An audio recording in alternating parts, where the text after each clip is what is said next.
Imagine a world where the very first dawn broke, where everything was pristine and original.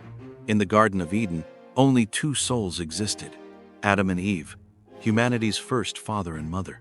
From them, the human lineage began. Yet a profound mystery has always echoed through the centuries, planting in the minds of theologians and curious individuals alike a ceaseless ponderance. Who was Cain's wife? And if Adam and Eve were indeed the only beings on earth at that time, then how could Cain, one of their very first sons, have found a wife and bore children? At first glance, this might seem illogical, a paradox defying conventional reasoning.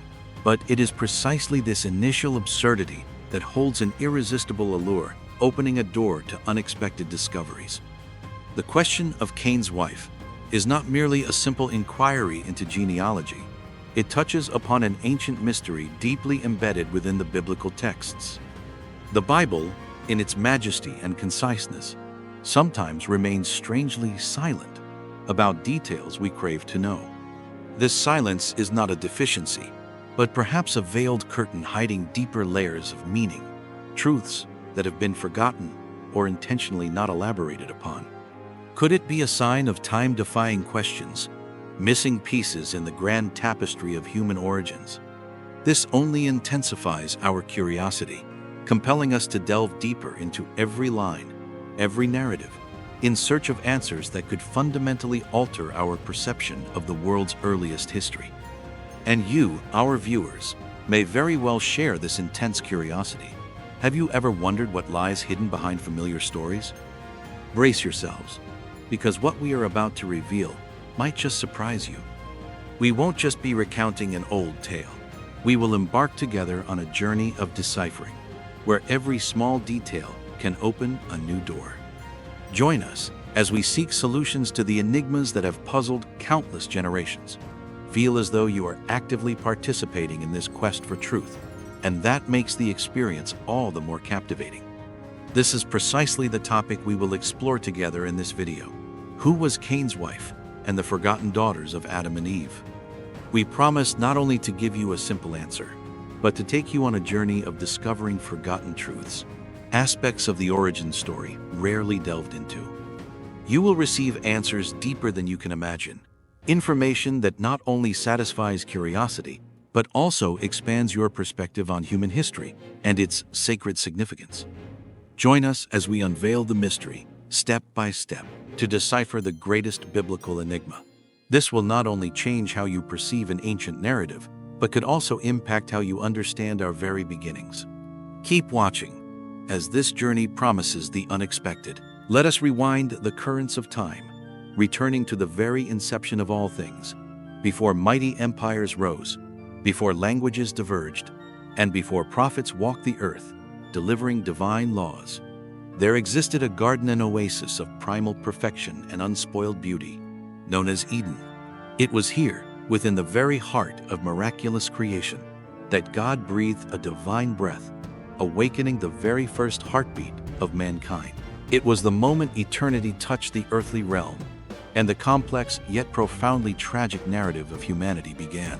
The creation of Adam and Eve was not merely an isolated event. It stands as one of the most profound and mysterious moments in the entire Bible. From the dust of the ground, God fashioned Adam, molding the first human form with his divine hands. But Adam did not truly live until God himself breathed life into his nostrils. That breath was more than mere air. It carried spirit, purpose, and identity, a direct transmission from the Creator. Adam was unique, the pinnacle of God's visible creation, bestowed with a special place in the cosmos. He was the first to feel the warm embrace of the sun, the gentle chirping of birds, and the sweet fragrance of blossoming flowers. Everything was new, complete, and harmoniously aligned. Yet, even in this pristine perfection, God perceived a singular incompleteness. He declared, "It is not good for the man to be alone." Genesis 2:18. From Adam's rib, in a moment of deep mystery as Adam slept, God fashioned a companion, a suitable helper for him. Eve, the first woman, was created not from the dust, but from Adam's very bone and flesh. This divine act of creation not only brought Eve to life, but also laid the sacred foundation for union and family. Their relationship was not only the first marriage but also the first covenant between humanity and God, laying the groundwork for everything that would unfold in the sacred texts that followed. The marriage between Adam and Eve bore a profound significance that extended far beyond a personal connection. It served as a prototype, a divine blueprint for all future family and societal relationships. Their union was not merely the inaugural event of male-female conjunction. It was a symbolic and foundational occurrence for the entire human narrative. From a theological perspective, this marriage embodied God's creative purpose, the completion of humanity found in relationship, in loving connection, and in mutual support. God had stated that it was not good for Adam to be alone, underscoring humanity's inherent social nature and need for companionship.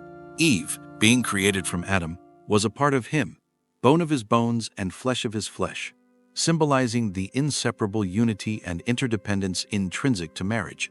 Furthermore, the relationship between Adam and Eve was a covenant. It was not merely a social or emotional agreement, but a sacred commitment witnessed and blessed by God. This covenant established the order and purpose for the human lineage. It was a promise of fruitfulness, of filling the earth with life, and of joint stewardship over God's created kingdom. In the original perfection of Eden, this covenant reflected a pure and unbroken relationship with the Creator. God blessed them and commanded, "Be fruitful and multiply and fill the earth and subdue it." Genesis 1:28. This mandate was not simply a biological instruction, it was a divine mission, a blueprint for humanity's growth and expansion in harmony with God's will. The initial perfection of this relationship is a crucial element. Adam and Eve lived in a state of innocence, untainted by sin or suffering. Their marriage was a reflection of divine love, harmony, and mutual trust. This set a standard, an ideal that subsequent generations would strive for, even as they faced challenges and imperfections. The understanding of this original perfection is foundational to grasping the magnitude of the tragedy and consequences of the impending fall. It is not just a love story, it is a tale of divine purpose, of unity, and of partnership between humanity and God. Grasping the covenantal nature of this relationship is essential to understanding the complex unfolding of events that would follow, especially as human choices began to shape the course of history. Can you imagine what it felt like to be the very first to experience everything? To be the first to love, to feel the warmth of another soul connecting with yours? To be the first to speak, to discover the power of words, and to forge meaning from sounds? To be the first to feel the gentle caress of the sun's warmth on your skin, utterly devoid of any worry or apprehension? To be the first to immerse yourself in the refreshing coolness of Eden's pristine rivers, feeling the water embrace you in its purity? It was an existence woven from innocence, from unblemished perfection, where every moment was a miraculous discovery. Once placed in the Garden of Eden, their lives began to take shape beautifully. Everything had a purpose. Every creature was in harmony. There was no suffering, no distrust, no loss.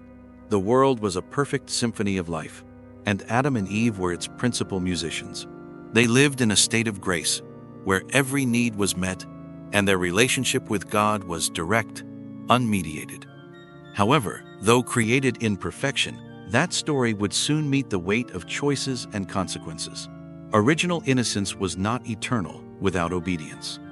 Like a crystal mirror, the world reflected the perfection of its creator, but even within that purity, the seed of free choice simultaneously existed, and with that freedom, the possibility of error emerged.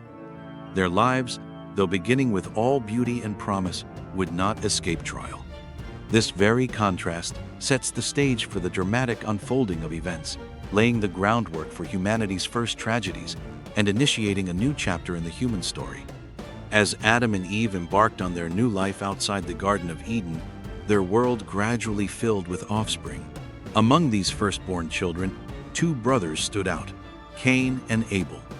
They were the initial seeds of humanity after the fall, carrying within them both great potential and the inherited imperfections from their parents.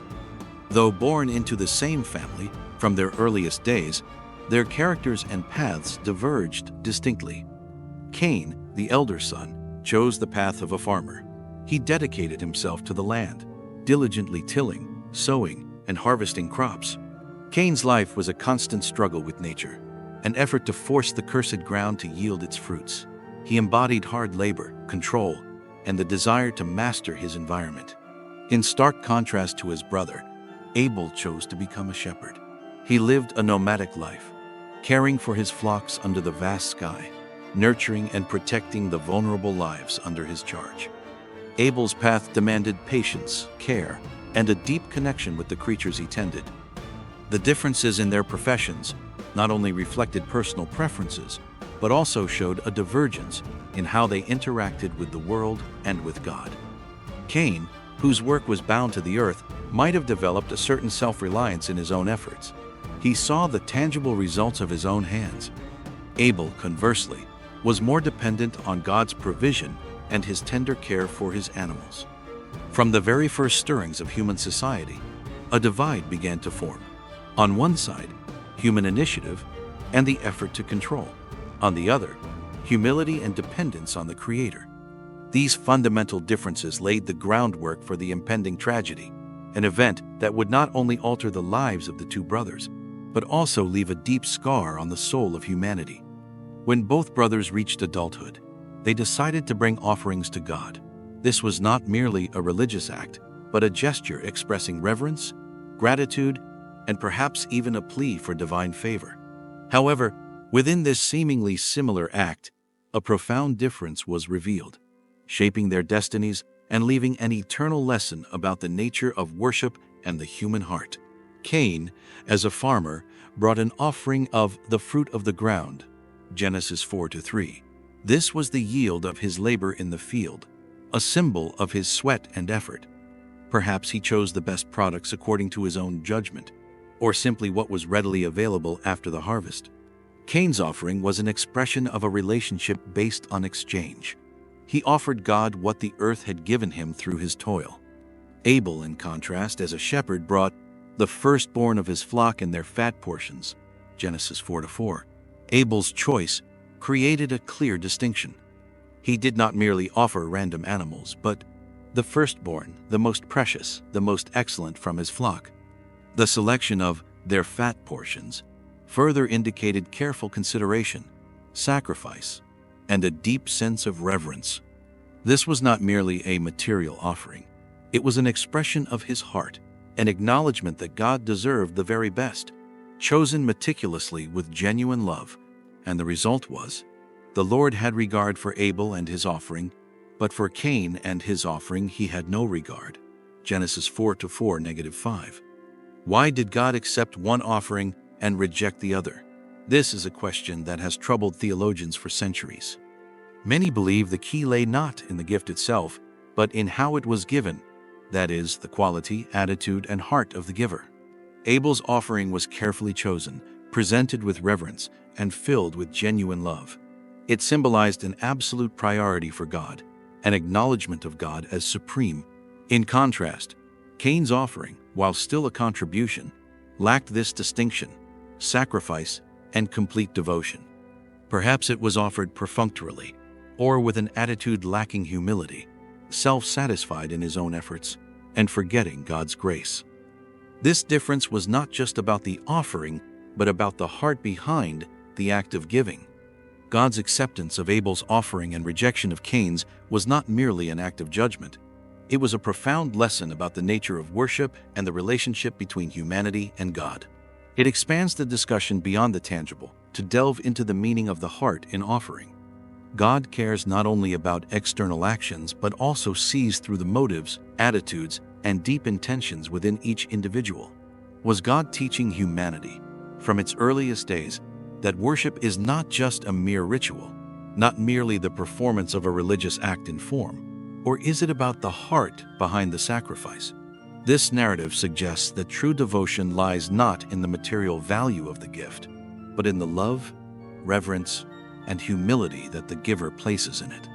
Abel's offering was chosen best with care, presented with reverence, and filled with genuine love. This implies that he offered a most precious part of himself, not out of obligation but out of profound adoration and gratitude. In contrast, Cain's offering, though still a contribution, lacked this excellence. Perhaps he offered leftovers, or with an incomplete attitude, failing to put God first. This is a deeper question about the nature of worship and what God desires from us. God desires a completely dedicated heart, a heart that prioritizes Him above all else. The rejection of Cain's offering was not an injustice, but an accurate reflection of his soul's condition. It is a reminder that God looks beyond what is visible to the human eye, into the sincerity and true love in every action.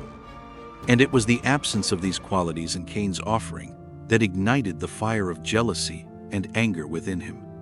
The rejection of his offering dealt a crushing blow to Cain. His heart, once swelling with pride over his labor's fruits, now began to twist with disappointment and bitterness. The sting of rejection did not merely manifest as sadness. It gradually morphed into fierce jealousy, a smoldering fire raging intensely within him. Cain was not only disappointed with God, but also with Abel, his younger brother who had found favor. He could not tolerate the special regard God had for Abel, feeling that he had been treated unjustly.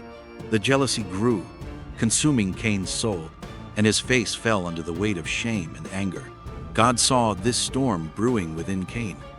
He did not abandon him, but in a moment of divine compassion, extended a direct warning, an opportunity for Cain to turn away from a path of self-destruction. God said, "Why are you angry? And why has your face fallen? If you do well, will you not be accepted? And if you do not do well, sin is crouching at the door. Its desire is for you, but you must rule over it." Genesis 4:6-7. This warning was more than a rebuke. It was an open door to redemption.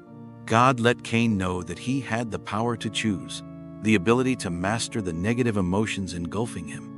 He pointed out that sin was crouching at the door, waiting for an opportunity to claim him. It was a powerful reminder of the danger of harboring jealousy and anger within one's heart. God made a clear offer. If Cain chose to do what was right, he would be accepted. But would Cain listen? Or would he allow the darkness to continue to grow within his soul? This story becomes a profound cautionary tale about the consequences of unchecked negative emotions, leading to brutal and irreversible actions. Despite God's compassionate warning and a clear opportunity for repentance, Cain chose a different path. Instead of seeking understanding or healing, instead of confronting his emotions and obeying God, Cain allowed the darkness to continue to grow within his soul. His pride and jealousy overpowered any desire for reconciliation or divine acceptance. God's warning went unheeded, and a moment of potential redemption was tragically missed. Cain then invited his brother Abel to go out into the field. This might have seemed like an innocent offer, perhaps under the pretense of brotherly talk or shared labor. But far from any witness, away from the gaze of their parents and the voice of God, something irreversible happened. Cain, consumed by envy and blinded by rage, struck his brother down. It was a brutal act, an unforgivable crime, not merely the result of sibling rivalry but the culmination of unchecked anger.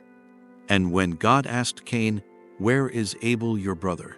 Genesis 4-9, Cain's reaction further revealed his hardened heart.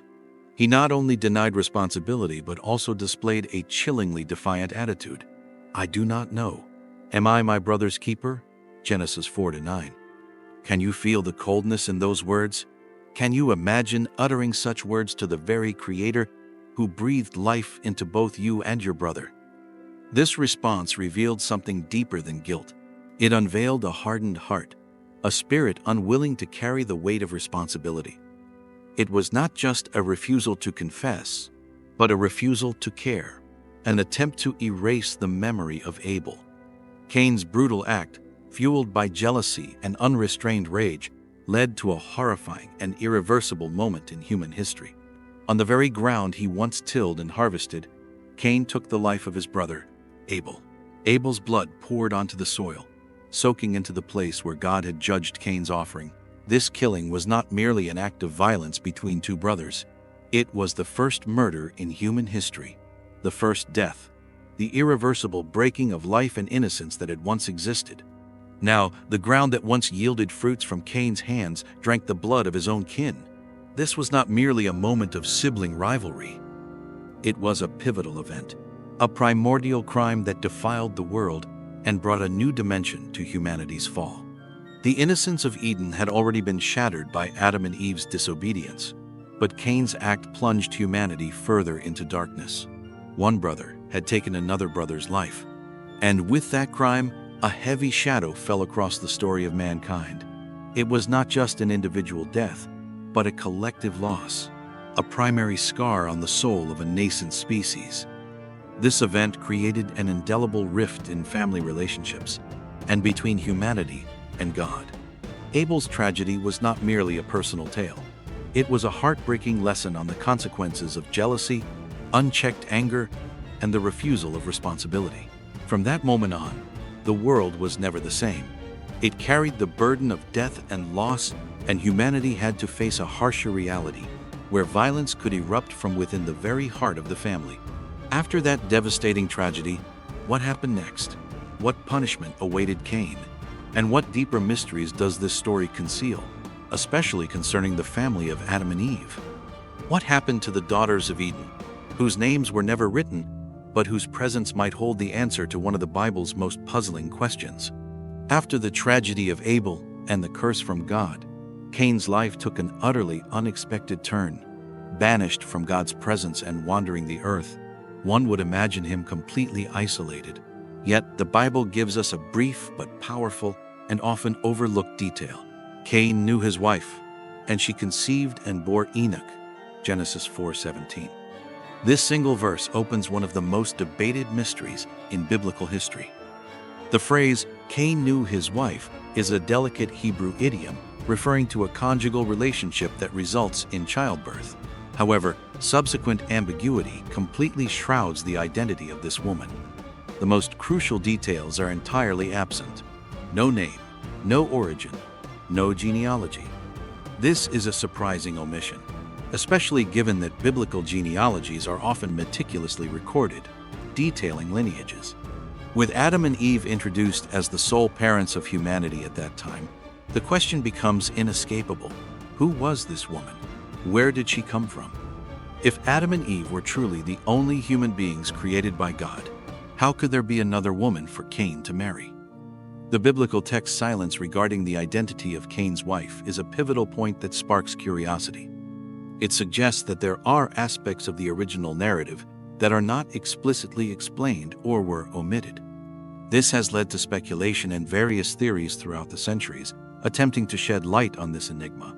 The lack of information about this woman is unusual in a typically detailed genealogy.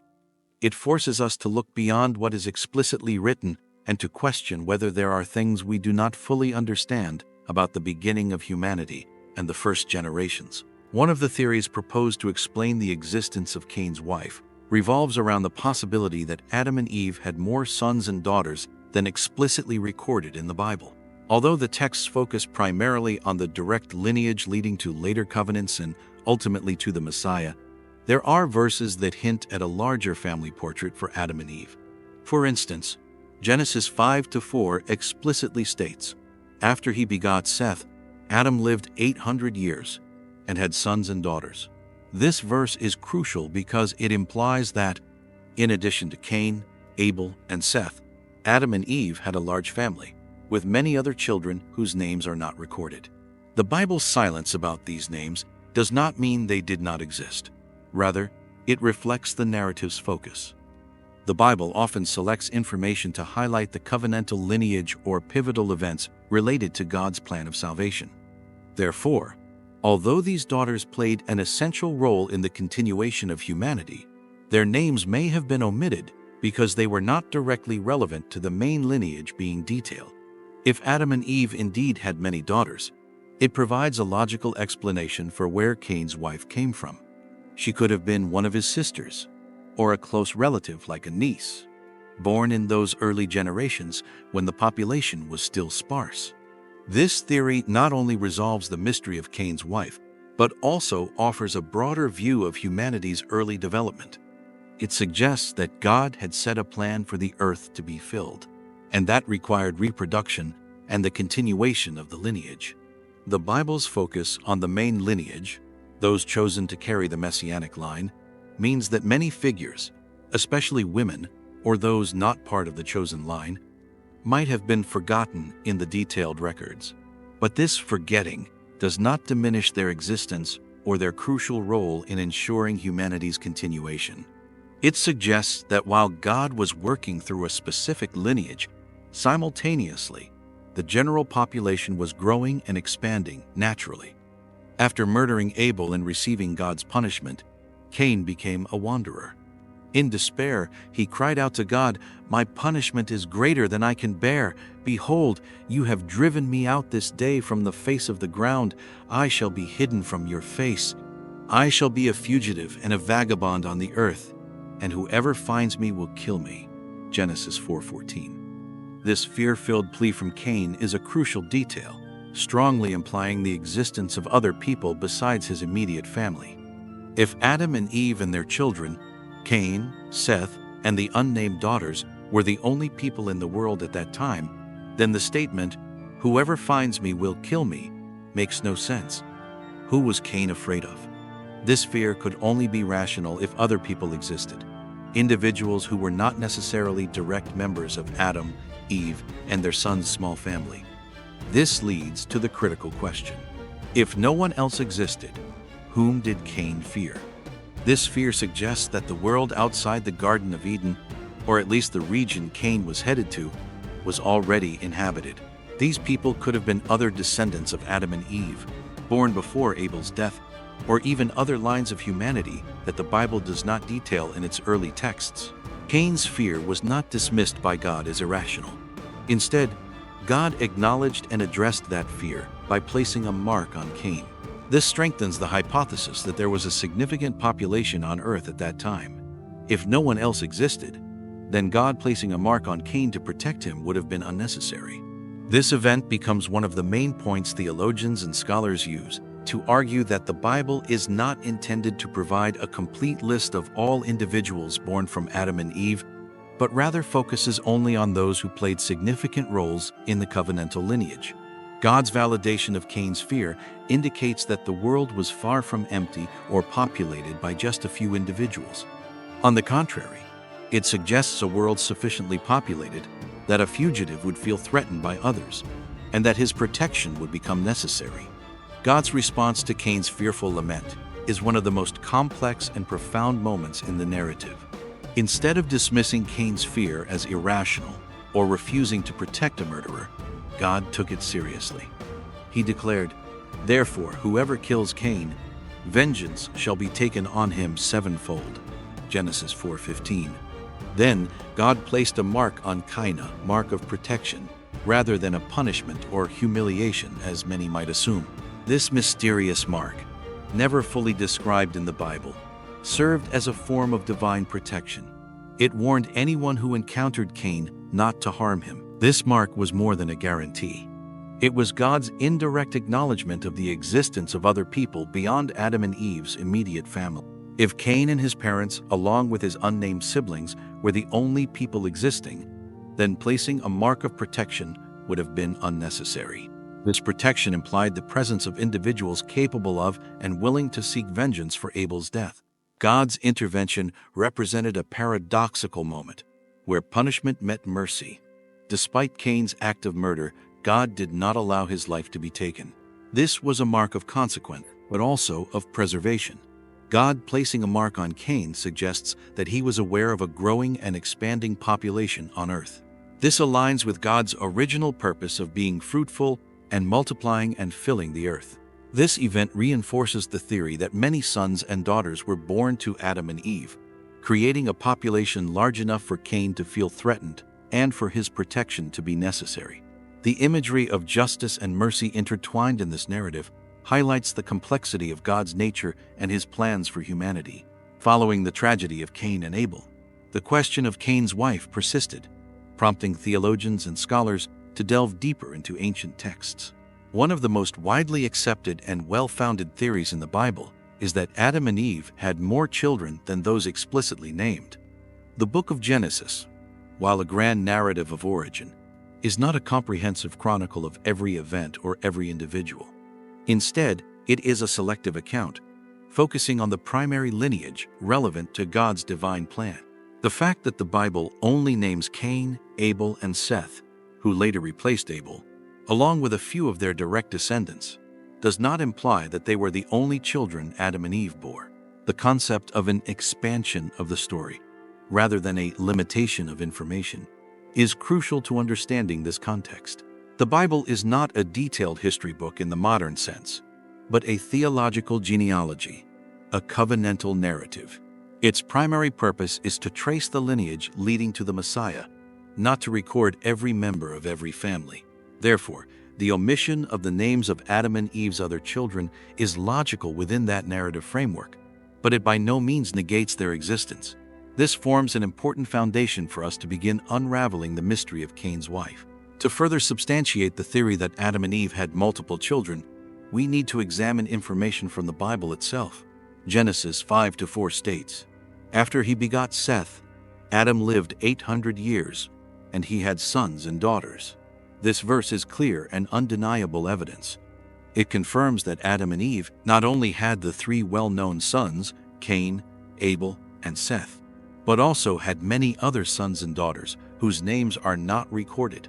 This information has profound implications for global population growth in the earliest generations.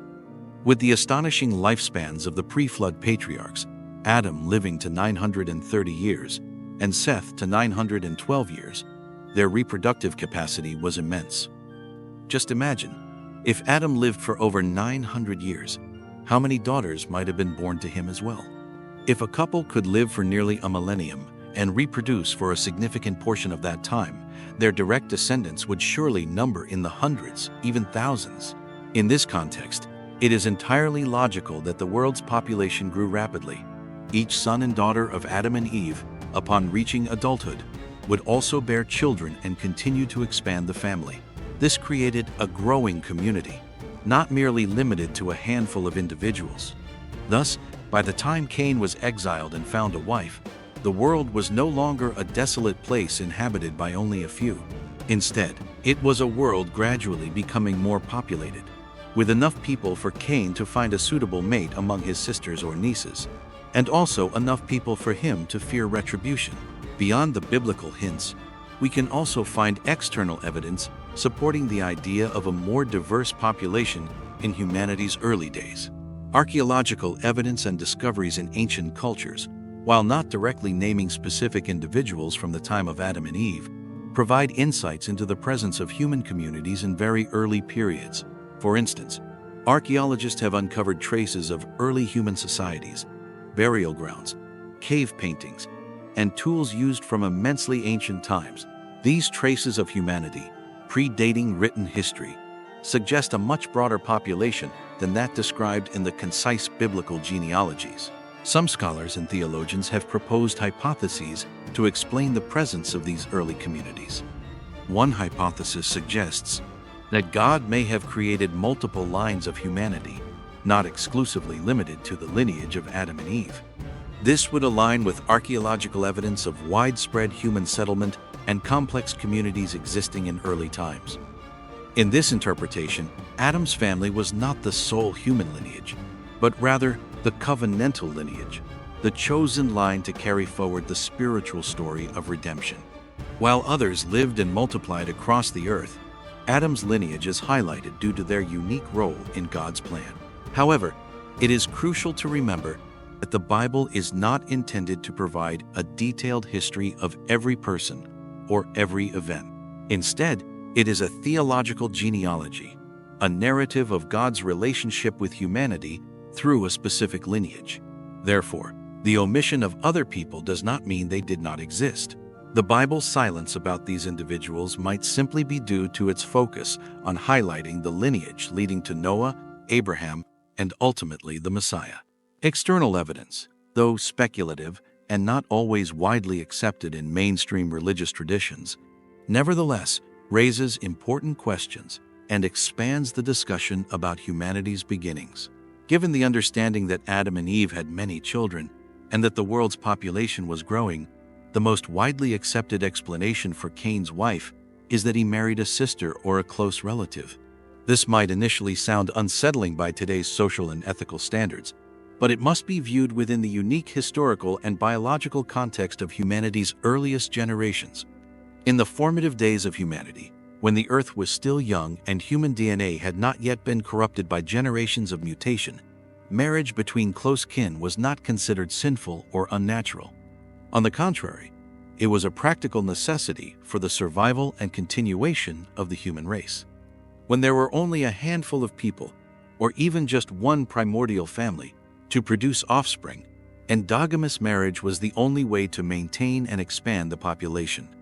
Consider other examples from the Bible where marriage among close relatives was common. Noah's family after the flood. After the flood waters receded, only Noah, his wife, their 3 sons, Shem, Ham, and Japheth, and their wives survived. Again, humanity had to rebuild from a small family nucleus.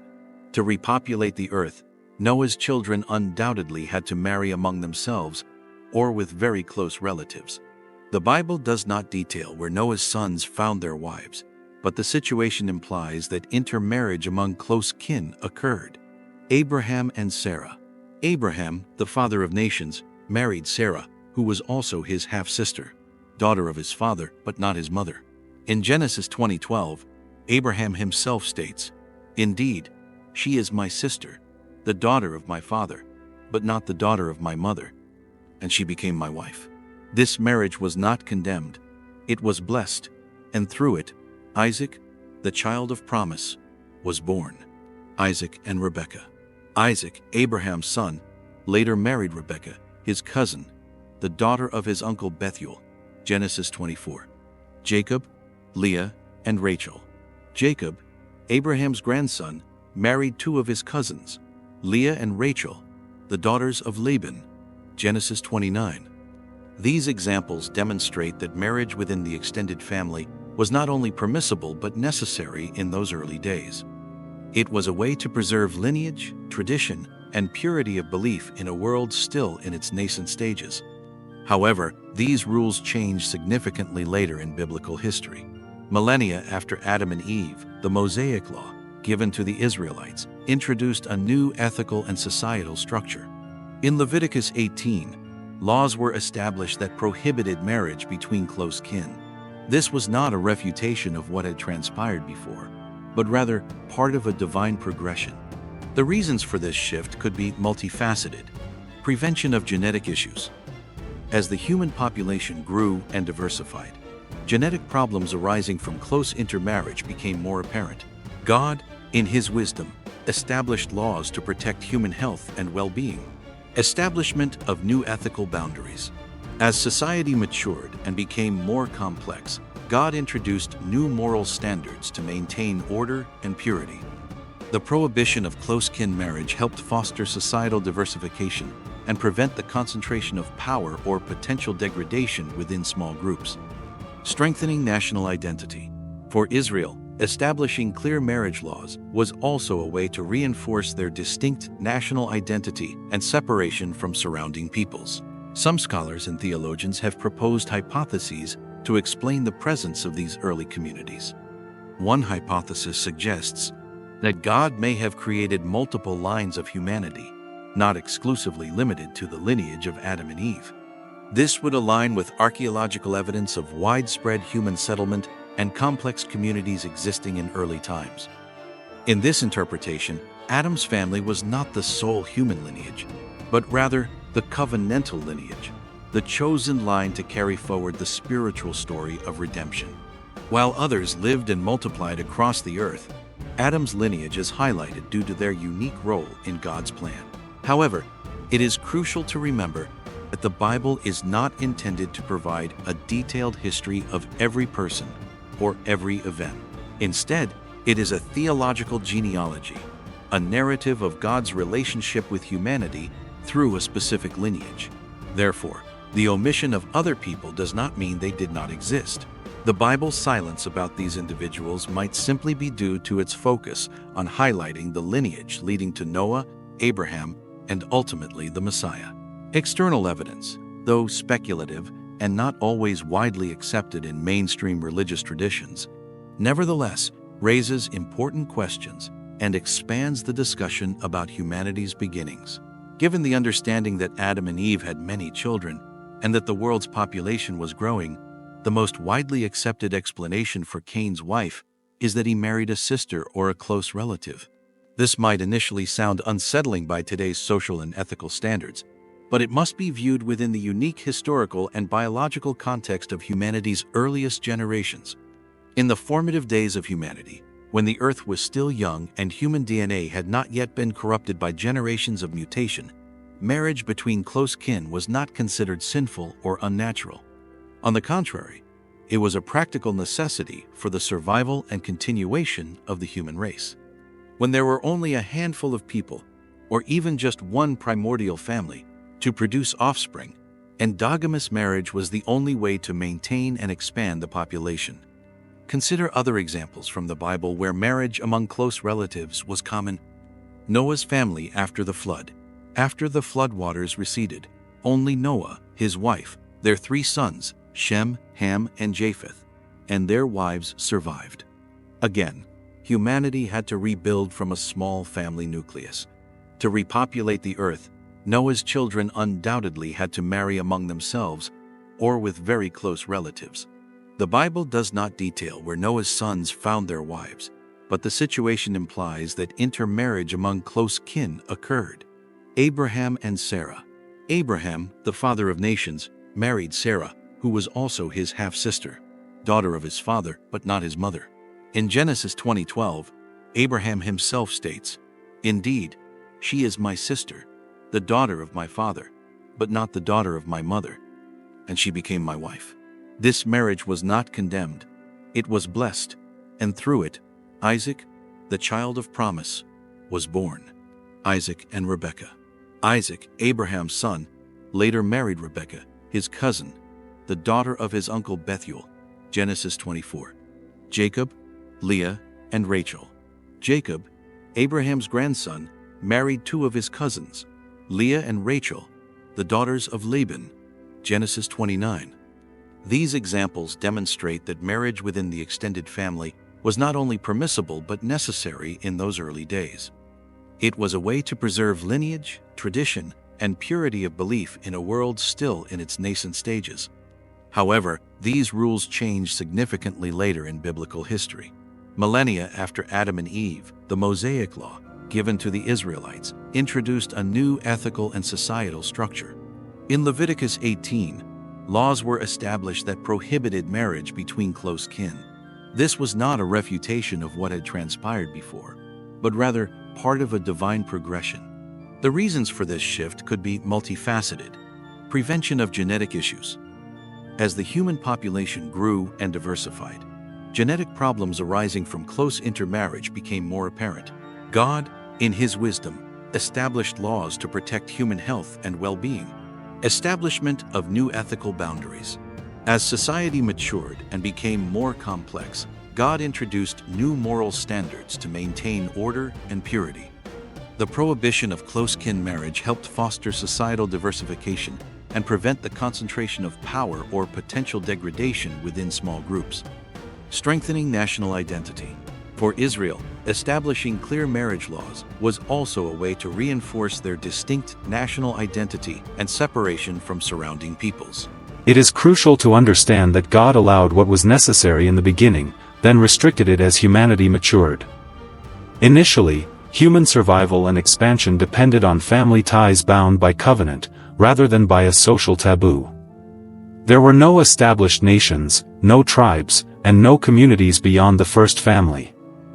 Therefore, marriage between close relatives, between siblings, cousins, even nieces, was not considered sinful or unnatural. On the contrary, it was a practical reality of the time. Only centuries later, as the human population expanded and diversified, God introduced new laws to limit such unions.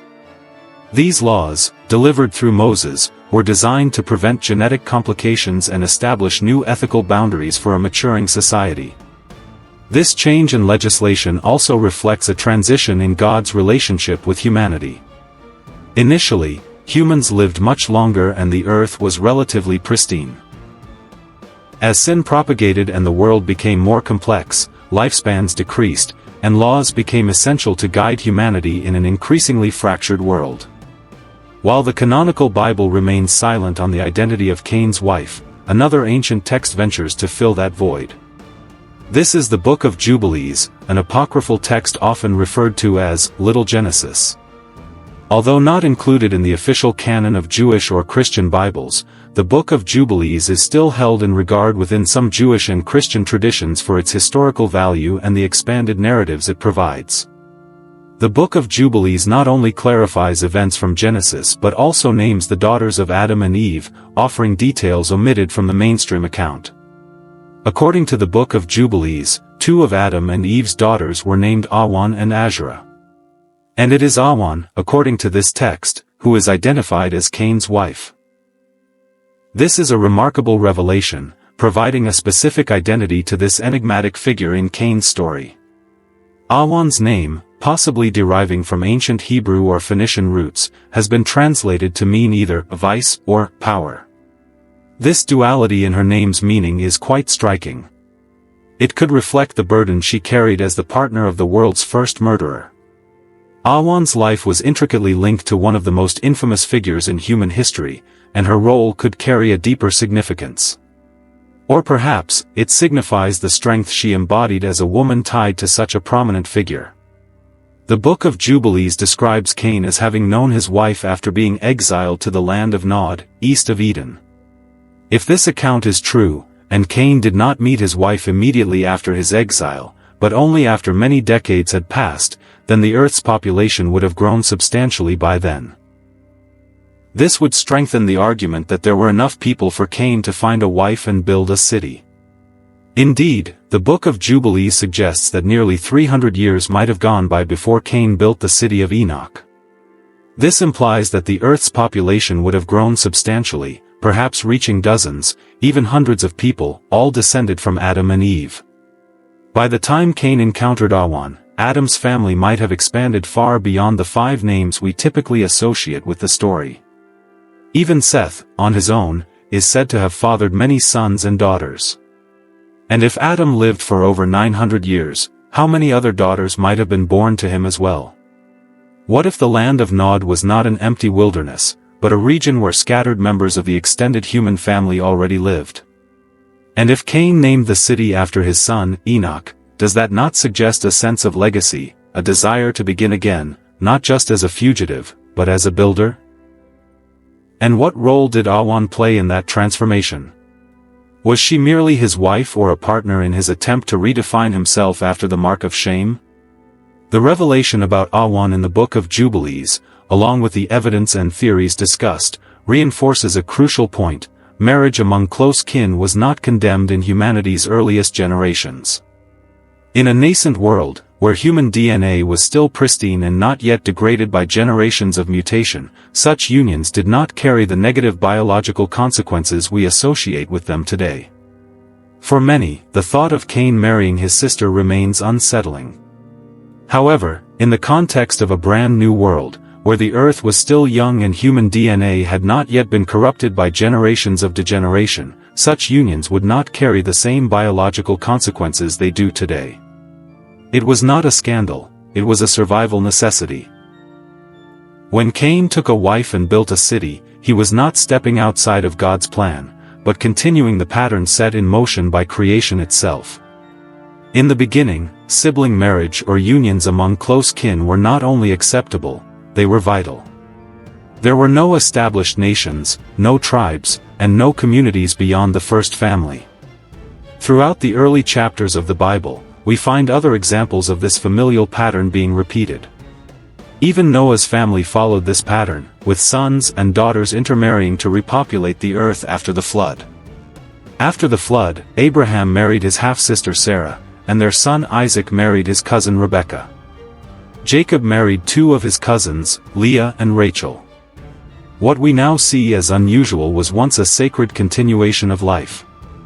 The change in laws regarding close-kin marriage, enacted through Moses millennia later, was a natural progression of God's design. It reflected the maturation of humanity and the need for new rules to guide a developing society. God allowed what was necessary in the beginning, then restricted it as humanity grew stronger, more numerous, and more complex. The daughters of Adam and Eve, often overlooked in mainstream accounts, in reality played roles of incalculable importance. Awan, the partner of Cain, became a bridge between exile and continuation. She was not merely a passive figure but an integral part of Cain's story of survival and his ability to rebuild. Meanwhile, Asherah, named in the Book of Jubilees as Seth's wife, played a crucial role as the matriarch of the righteous bloodline, the lineage that would one day give rise to Noah and ultimately to Christ himself. Though Scripture may not offer them center stage, their presence is interwoven into the very fabric of sacred history. They were the ones who transmitted the lineage, ensuring that humanity would continue to exist and flourish. Their role was not minor or insignificant. On the contrary, they were pivotal in the realization of God's plan for humanity. When we return to the original question, who was Cain's wife? We find that the answer reveals far more than a name. It opens a window into a forgotten world, a world where every soul carried the weight of newness, of purpose, of divine appointment.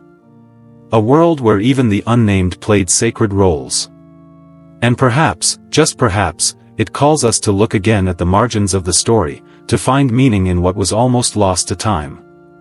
Among the many wonders of the early biblical world, one aspect stands out as both mysterious and awe-inspiring: the staggering lifespans of the antediluvian patriarchs. Adam, Seth, Enoch, Methuselah, these ancient men, whose lives stretched across centuries, lived in a time that seems almost otherworldly by modern standards. In the genealogies of Genesis, we are invited to glimpse into an age when time moved differently, when a single life could span nearly a millennium. Adam, the first human created from the dust by the breath of God, lived 930 years according to Genesis 5 verse 5. Imagine carrying the weight of humanity's first fall across 9 centuries. Witnessing the birth of generations and watching the slow unfolding of a world once perfect, now marked by sin. Seth, Adam's son, born after the death of Abel and entrusted with continuing the human line, lived 912 years. Then came Enoch, Seth's son and Adam's grandson, who lived to be 905. And this pattern continued through the generations. Enoch lived 365 years before he was mysteriously taken by God. And Lamech lived 777 years. But one name towers above them all: Methuselah, Noah's grandfather, whose lifespan reached 969 years, the longest recorded in the Bible. What kind of world did Methuselah witness over the course of almost 1,000 years? This extraordinary longevity was not presented as unusual, but as the norm. But why? What made those ancient lives so long, so enduring? What conditions could have allowed a man to live through what we would now consider 12 or more entire lifetimes? Many have wrestled with this question, and various theories have been proposed over the centuries. As we close this journey of exploring profound mysteries, one foundational truth continues to resonate: all humanity originates uniquely from a single primordial couple, Adam and Eve. This core doctrine is not just an ancient story, but a powerful affirmation of human unity. Acts 17 verse 26 clearly states, "From one man he made all the nations, that they should inhabit the whole earth, and he marked out their appointed times in history and the boundaries of their lands." This is an undeniable truth, a reminder that no matter how diverse our races, languages, or cultures, we all share a common origin, a common lineage. This understanding serves as the bedrock for any deeper contemplation about our purpose and place in this world. So, after all these discoveries, what is the final word on Cain's wife? The answer extends beyond a mere name or a lineage. It opens a window into a forgotten world, a world where every soul carried the weight of newness, of purpose, and of divine appointment. A world where even the unnamed, those not specifically mentioned in canonical texts, played crucial and indispensable roles in God's grand plan. Their presence reminds us that God's story is far greater than what we might typically imagine or what is explicitly detailed. Ultimately, it is vital to understand the true purpose of the Bible. The Bible is not an encyclopedia or a detailed chronicle of every event and every individual. It was not written to satisfy all our curiosities. Instead, it is a divine message, a revelation from God, focusing on what matters most. Hope, love, justice, salvation, and how we are called to live.